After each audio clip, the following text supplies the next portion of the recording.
Okay, so we're quickly going to touch on SKYFORGE today, a free-to-play MMO that has been on the PC platform for at least a couple of years now. And although I don't have access to their financial stuff, I'm going to assume that this is somewhat successful because a lot of people played it, enjoyed it, including myself. I actually played it for a little bit on the PC platform. The thing that makes this different than most MMOs is that it's more action combat oriented than most MMOs. Also, they do away with certain systems while also offering a lot of the more traditional stuff in terms of what you would expect to see and do in an MMO. You know, pretty much the standard affair when it comes to mission design, things like that. But I'm not here to talk about any of that. If you do want to know more about this game, there are plenty of people with good content out there available for you to digest. Okay, I'm here more to just talk about some of the things I noticed immediately in terms of character selection, as well as the progress you make in this game, and how it all ties into the business ends of things. Okay, a little bit different when it comes to the PS4 version. One other major thing that people, including myself, do enjoy and appreciate about this game is that you're not committed to one particular class. In other words, you can essentially switch on the fly as far as, okay, I'm getting kind of bored with this character. Maybe you're getting tired of playing the tank or support role and you just want to switch over to DPS, or maybe you just want to play around with different abilities, okay? You can do that with this game.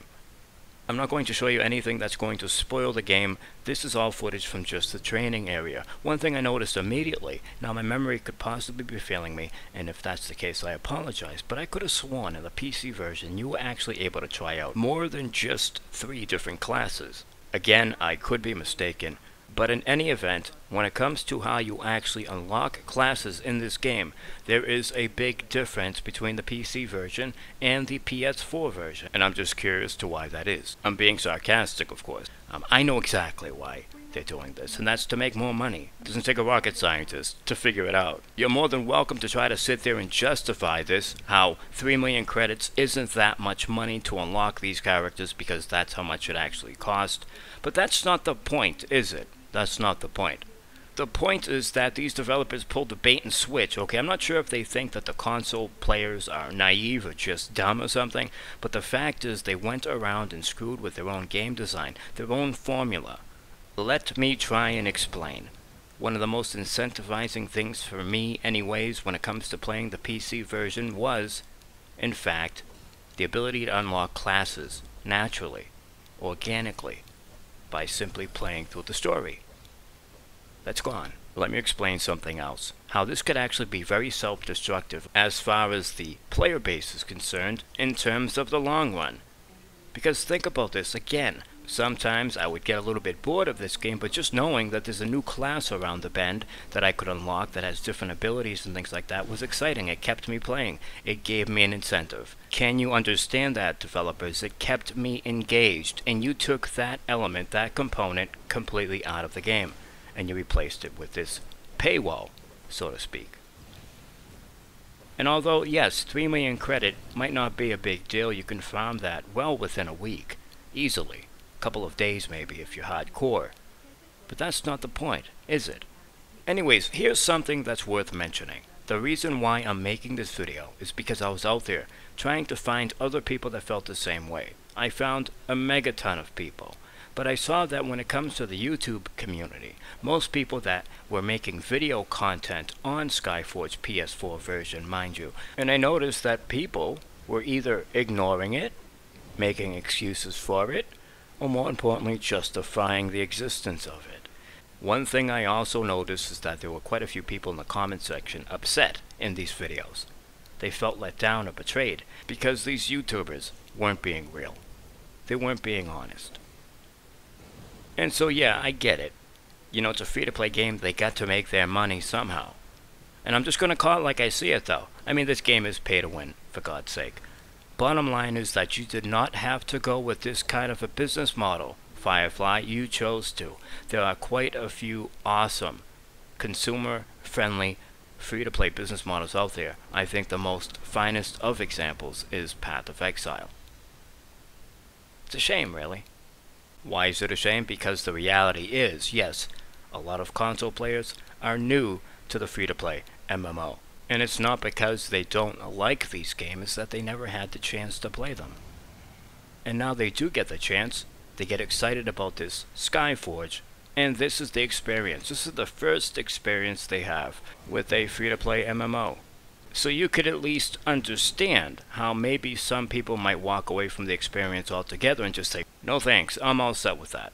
I mean, you can understand that, right? How they might have a sour taste in their mouth going forward when it comes to free-to-play MMOs.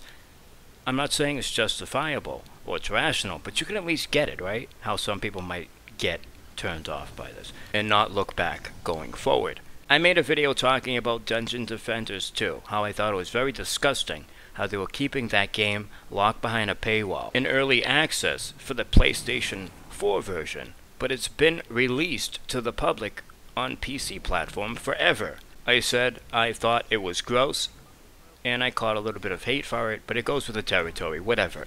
The point I'm trying to make here is that I hope this doesn't become a trend where developers are trying to exploit the fact that the PlayStation Store, the console store in general, is a more restricted, regulated, and controlled environment. Okay, not as much freedom there, not as much variety there, not as much choice there. And then you also have to consider that many of these multiplayer games are tied in with the fact that, yes, you need a subscription as well. Anyways, I'm not going to go on and on about this. The bottom line is that I think publishers and developers are aware of this, and some of them, only a choice few of them, are trying to use this opportunity to make some extra cash that they otherwise would not be making in, say, a more open marketplace such as Steam or the PC platform in general. I mean, if that's not the case, explain to me, why the fuck is Dungeon Defenders, excuse my language, still in early access? Why? Why on earth? Oh, and by the way, there is a new term, a new category used for people like myself, I guess, people that talk on certain things. We're called the outraged community, and we're bad. We're very bad for video games. No. Let me explain something to you right now. You shills, you blind fanboys, are the ones that are doing max damage to our community. Because we all have to pay for your ignorance. We all have to pay for your denial. And if I have to be the bad guy for pointing out the truth, well, so be it. So be it.